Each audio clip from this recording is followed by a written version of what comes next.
Yo, what the fuck is up, YouTube? It's your boy Haunted back with another banger ass story time. But before that, I just want to say one thing. I'm doing a Q&A video at some point very soon in the future. So in my community tab on YouTube, there's a post that you can leave comments in, and on the comment to this post, I'm going to be taking pretty much all of these comments if it doesn't get to too many. So I'm going to be taking all these comments. I don't really know. I don't really care if they're like out of pocket, crazy, wild. They're going to be in a video as long as it's like TOS, you know what I'm saying? Like, as long as it's not going to get me banned, I don't care how wild it is. So go crazy. Make sure to ask me the most fire ass questions down in that fucking community tab post. And without further ado, let's get right into this story. DXM Binge Part 5. Now, listen, I know this video, you guys have been waiting for it for a while. I know.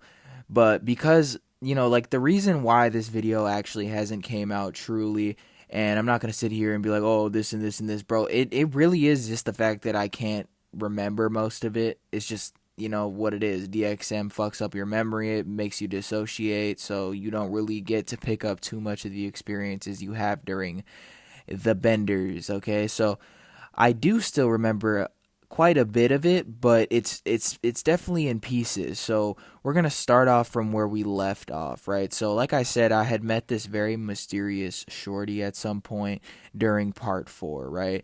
Now shorty was very mysterious. I met her at a function that or gathering, whatever you want to call it, I was invited to, and she happened to be there along with everybody else that was there. And like I said, I had taken a little liking to this girl, and me and her, we really hit it off. Whatever, I got her Snapchat, I think, and we had talked all night, the night of like meeting each other, whatever. So, we had already liked each other and we had planned to hang out, right? And we hung out a couple times, but before this, like, actual like crucial part of the series. Now, we hung out these couple times, it had been really good, you know what I'm saying? Like, the relationship was going good so far. We started, like, we were boyfriend and girlfriend, whatever.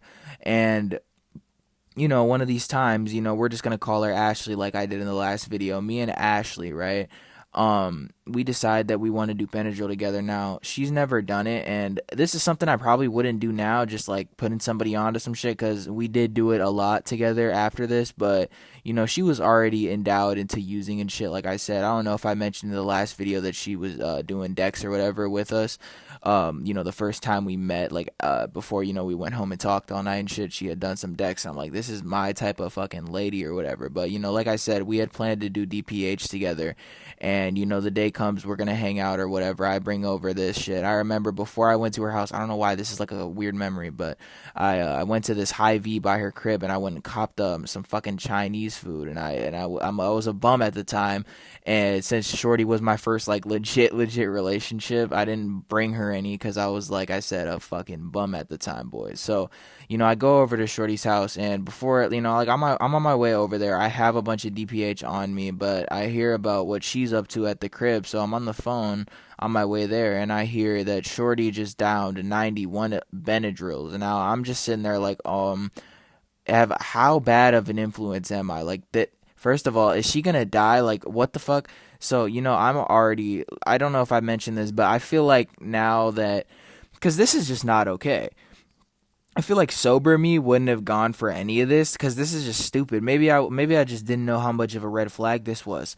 This is just crazy behavior though. So I still slide to Shorty's house off after she says she's off the 9-1, my boy. She's off the fucking 9-1 like Lil Sil, bro. And I slide over to her house or whatever, and she's off these 91, 92 fucking Benadryls, and she just seems actually fine. So I'm obviously, we're not gonna do any freak shit, you know what I'm saying, because she's high as fuck, I'm probably high as fuck. We're not doing any of that. We're literally just chilling in bed together. Now, the real tweaky shit, she just starts kind of like, I'm there for not too long, right? And Shorty's ass is just like when I first got there, because it was only like 20, 30 minutes after she took it, and Benadryl's onset can be really slow. So, when I get there, me and her are really just hanging out, and she's just moving a little more slow and tired. So I start seeing that, and then the shit that she's doing just starts becoming like, oh, this is like Benadryl type shit. And I'm just like, Shorty's tweaking, bro. Like, I'm not gonna lie. Like, she kind of gave me the ick here, boys. Like, bro, like dead ass, bro. She was just like not making any type of sense. She was like, just saying shit that like I couldn't understand. Like she was seeing shit, and I was just like, like usually I had done DPH, it was starting to get added to like my drug circle at this point in time. Mostly it was DXM binge and fucking, like weed and carts, maybe alcohol at this time, maybe, you know what I'm saying? But besides that, the Dex was, and the weed was really my thing, So when I started adding DPH to the mix, shit got way more confusing, you know what I'm saying? So eventually this girl looks in the corner, and I notice what's in the corner. It's her cat, right? And I'm obviously not fucked up enough to know that, or I'm not fucked up to not know that this is just a normal cat. It's just a normal black cat.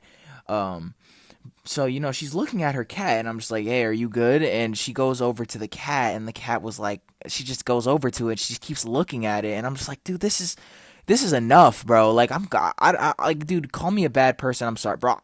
I left, bro. I just left, and I was just like, eventually I've convinced her to let me leave, because she was like, just don't leave, please, just stay with me. I'm just like, this is fucking weird, dude. I don't want to fucking be here, dude. Like, I had never done DPH like with somebody, so that's what I was trying to get across. You know what I'm saying? Like, I had done DXM with people, I had done weed with people, but DPH was like a new drug that I was adding to like my circle of drugs that I was doing at the time. So I had no idea how to handle her at the moment. So I just, like, I got scared. So I was like, I gotta go. Like, I felt like she was gonna die, bro. Like, I don't know, like, not actually that she was gonna die, but Shorty was definitely tweaking, bro. So I had to skedaddle my ass up on out of here. So like I said, this video is gonna be in pieces. So I'll tell y'all what the next thing I remember is from the hole in my memory that this whole entire part of my life was.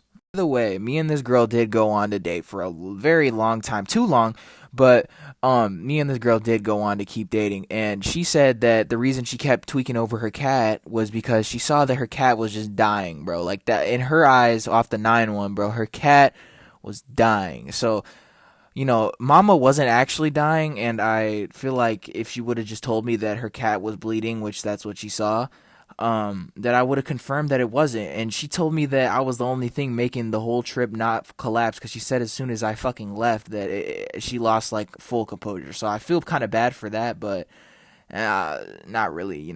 So part of the DXM binge, like I said, with the whole memory frying, bro, was the part where I just started taking grams of poly and just absolutely going like just too hard in the paint, like, to the point where my memory's fucking and I can't like, remember it too much. But during these trips, I just remember like over the entirety of it, slowly losing my semblance of like association to my like brain, if that makes any sense, you guys. So what I mean by that is like I started to get more like and more numb, if that makes sense, like by the day. So like instead of a feeling of like feelinglessness, it was more just like just straight emptiness, bro. Like, it's just like you're not like having any feelings. Like, there's a difference between disassociation and not having any feelings. Disassociation is like a powerful feeling, and this looming feeling of like loneliness and like just constant like, where are my like emotions? But like I it's like that that you're suffering, but like you can't feel it. It's like that you are, but you can't feel it. So this like feeling of that, and just like the forgetfulness, like I said, and just the dissociation, all of it combining just became like me at the time, which was a just like a husk of myself, like somebody who knew somebody, I knew I needed to stop, but like I continued to do it because it was the only semblance of normality I had through my day, if that makes any sense to you guys. So I started doing these very, very high doses of DXM like every day. Like, I would do this every night as soon as my parents went to sleep. It was 10:30. I would take it, wait the 2 hours, and at 12 o'clock, I knew I was going to be straight for the day. You know what I'm saying? I would start smoking weed, and I would do this shit, like I said, every fucking day. And there was not a problem with it in my mind. But like I said, I would go to school off the afterglow, and I would pop some in the middle of the day at school. That's why you guys got stories of me doing triple C's at school. There was, I'm going to tell you guys about this one day where I caused absolute chaos in my school, and this is, I think, where I'm going to end off this part.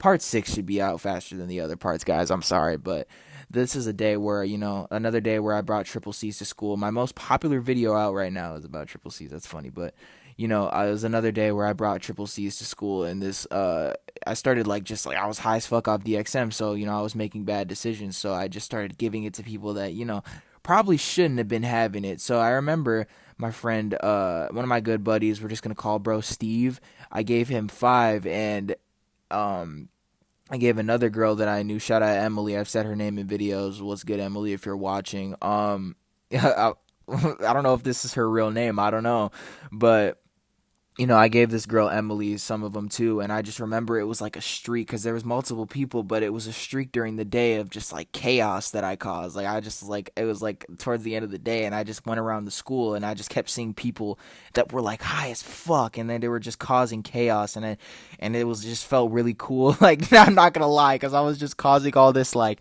this chaos and like crazy shit to happen at school, and I just and everybody didn't know it was because of me because everybody was acting crazy, I gave everybody some triple C's out of my like 200 bag at the time, so it did feel kind of cool causing all that chaos and just like walking around and the fact that I was skipping class and I just like kept coming across these interactions where I was the heart of it, but these people didn't know that, like, around the people that were tweaking, because I wasn't saying shit, so everybody was just geeking and I was just like walking around seeing all the shit unfold. So yeah, this has been part 5 of the Dex binge. I hope you guys fucking enjoyed this video. If you did, make sure to hit that like button, and yeah, I'll see you all in the next video. Later.